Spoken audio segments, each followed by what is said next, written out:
14 асырда Қырымның Харби ялысында тек балықчыларының яшағаны бір қасаба мейданға келді. Онайтлы лиман олғаны üçün мұнда чешет түджарлар келіп башлады. Сонысе мұнда Қырымның чешет көшелерінден ерлі сәкелер мақсулар кетіріп башладылар.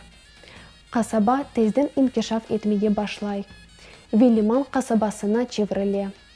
Башта ерлі сәкелер бұл ерні насыл адландара еді белі дегіл. Бір қач 10 йыллықтан сонысе бұл ер Кезлев деп адланажақ. Малюм олғаны кебі, бұл ер бұйық алыш-веріш меркезі оларақ Таш Тимурханның үкімдарлығы вақтында пейда олды. Бұйық ихтимал ке шер оларақ о 14 асырда мейданға келе. Сақланылған малюматларға көре айнен Кезлев шерінде 1399 сенесі Атиф Эфенді бен Сейдамет деген мешур алим ве илахиятчы дүнияға келді. О, саясетчі, дипломат ве Қырым ханлығының бірінші ханы Хаджи Герайның меслиятчысы олған.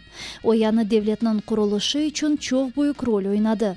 Онен хан яны қанунларны, хайделерні музакире етті. Атта Османлы императорлығының музакирелерні о алып бара екен. Хаджи Герай вақытында Кезлев күчік лиман шейрейді. Тек Менгли Герай деверінде Кезлевді бірінші қалелер құрылып башлай.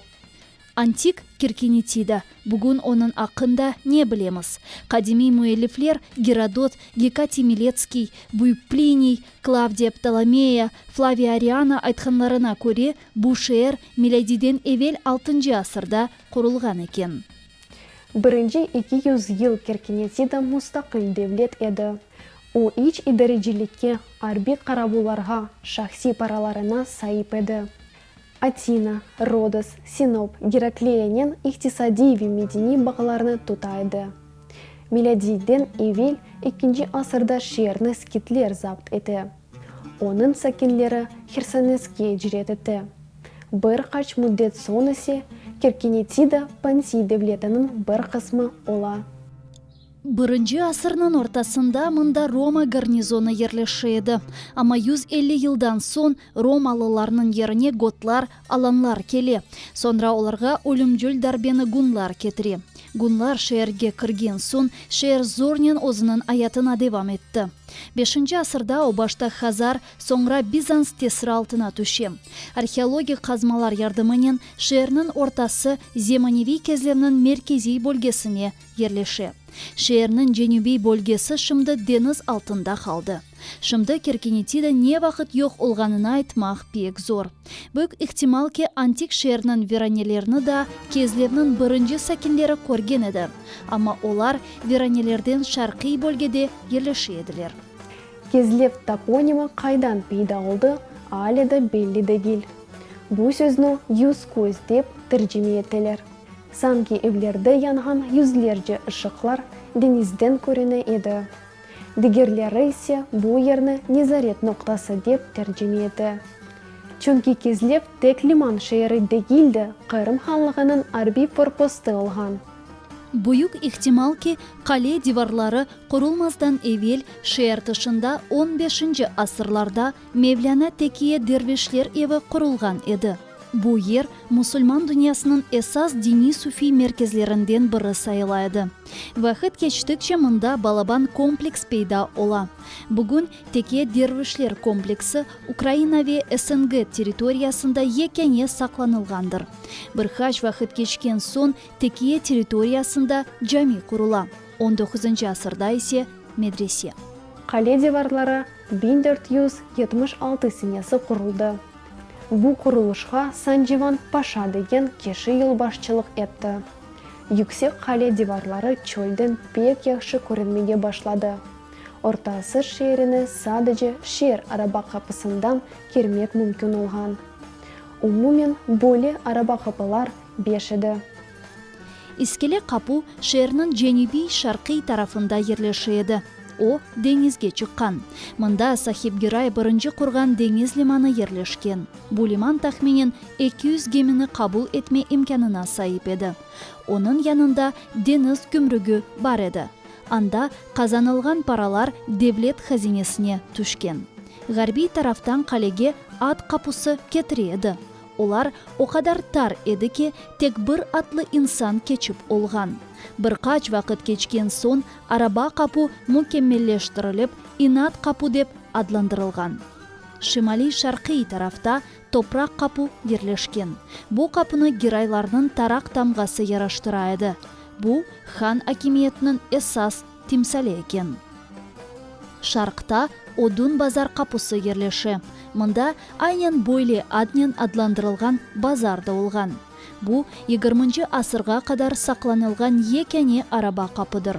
Оны 1959 сенесі ғайрадан тікледілер. Бүгінде бүгін бұ араба қапы евелке олғаны кебі тұрмаға девам етмекте.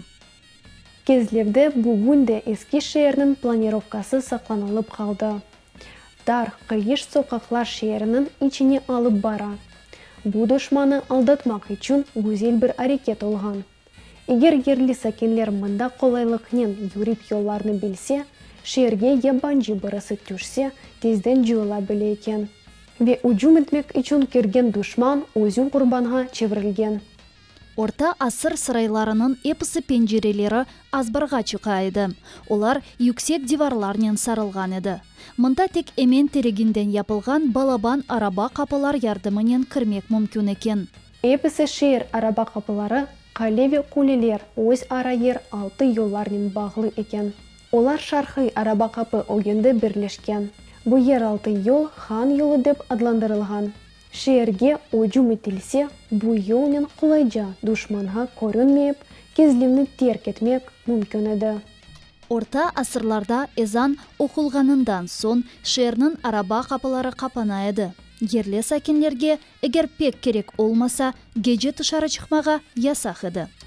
Соқақлар бойы қарабулар кезіп етрафны незарет еткен. Ама бұ қайде дервишлерге ішлеме екен. Олар не вақыт істесе, шер бойы кезмеге ақлары бар еді. Шерде уч дервишлер текиесі бар екен. Ама эссаз бойлехане Одун базар қапусы янында ерлешкен Мевляна текиесі олған. Оның янында бір хач вақыттан сон үнерже алыш-веріш түккенлары ерлеші. Бұ есе шерінің эссаз қапусы янында бұйық бір базар ве балабан мейдан пейда олмасына себепчі олған. 17 асырда кезлевді жанлы соуның еді мен басы бар еді. Бұл соуны мешур кезлев чешмелері берген.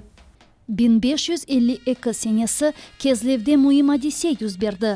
Бір хач айдан берлі ерлі сәкенлер Истанбулдан кележек геміні беклейділер. Гемиден исе мешур мимар Ходжа Синан ибн Абдулменнан чықмасы керек олған. Қабилетлі мимар таштан мүкеммелliklер яратқан. Намы Османлы девлетінің сыңырларына узанып олардан чыққан. Вешімді о Қырым ханы Девлет Герай біріншінің даветінен Қырымға келіп улу мимар Кезлев шерінде Балабан Жума жаминің темеліні қояжақ еді. Девлет Герай Жума жаминның лейхасыны 1551 сенесі мимар сенінға сымарыш етті. Девлет Герай жаминның шарқы бөлгеді ерлешмесіні ем денес, емді қарадан көрінмесіні істеген. Хусусан Удун базар қапысы тарафындан көрінмесіні істеген. Чүнки айнен бұ қапалардан ең мойын мұсафірлер, ведевлет адамлары келгенлер. Бірінші күнден башлап хан Мимар Синанға сербест әрекеті бағышлады. Девлет Герай жами лейхасыны таздықлады. Тезден жами құрылышы башлады. Жами Айя Софияға ошамасы керек еді. Бұ Мимар Синанның 77-ші еші еді. Мимар Синан бұйық бір истихрарнен хан жамины құрмаға девам етеді. Өзінің ішінен пек мемнун олғанындан жами құрылышы тез илерілі екен. Ама бірқач мүддеттен сон Кезлевге Османлы сұлтанының елчісі келді. Сұлтан тезден Синанның Истанбулға қайтмасына веда 1550 сенесі темелі құрылған Сулеймания жамисінің құрылышыны бітірмесіні талап етеді. Мимар Синан сұлтанның еміріне итаат етмек мәжбүретінде еді. Мимар бірқач вақыттан сон Кезлевге қайтып ішіні девам етежегіне үміт етті. Ама бұның олмасына қызмет олмады. Хан жамисіні Мимар Синанның талебелері екінледі. Мимар Синанның Жума жамисі хан жами деп адландырылды. Бейлер Герайлар сөйлелесінден яны ханы сечкен сон хан Кезлевге геменен келген. Хан жемеде өткерілген тантаналы дуа ве бір чоудигер итафлардан сон, хан енді ханлық вазифелеріні бежермеге башлаган. 18 асырның сонында кезлевді 20 бин еші яшаған. Мында тахменен 18 фырынжы, 25 унерджи устаханясы, 6 дүлгер ханясы, 10 тері фабрикасы бар еді.